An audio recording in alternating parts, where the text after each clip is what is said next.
My name is John Ulrich, and I'm an engineer when I'm at work, and the rest of the time I'm just a mountain biker.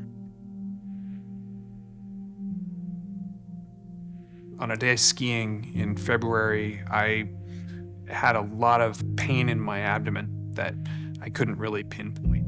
I wound up getting an X-ray, as it turned out, with a coating on my stomach that came back and provided us with this beautiful 3D image of this horrible looking tumor that had taken over about half of it had taken over all of the middle of my stomach. It just kind of wrapped around it.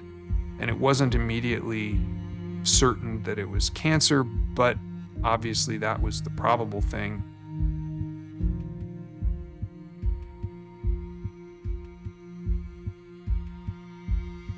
I was 44 years old at the time and looking at a pretty bad diagnosis.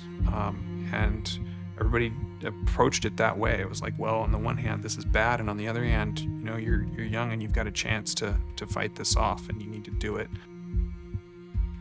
My wife had lost 3 members of her family in the 3 preceding years, a couple of them to cancers, and I was instantly determined not to be the 4th. And that was a defining feature of the fight. One of the things you prepare for when you're going on an extreme bike ride is a bit of suffering. We go up the hills so that we can come down. Sometimes the challenge involves heavy exertion and a major effort and focus, and other times it just involves keep moving, keep steering, don't run into the wrong thing, don't fall.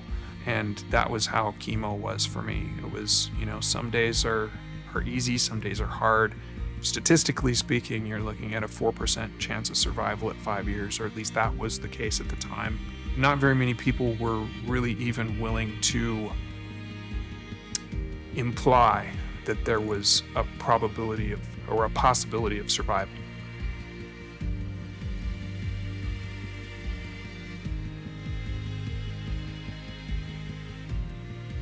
It's been 6.5 years since surgery, and no sign of cancer on any of the scans I've gotten since.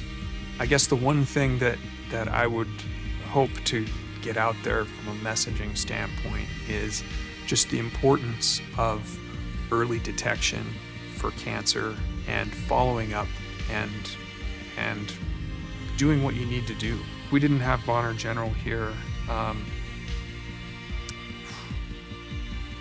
I don't know, I think I wouldn't be here either. It's, there are a few things that sort of define a community and make it viable, and Bonner General is definitely one of those.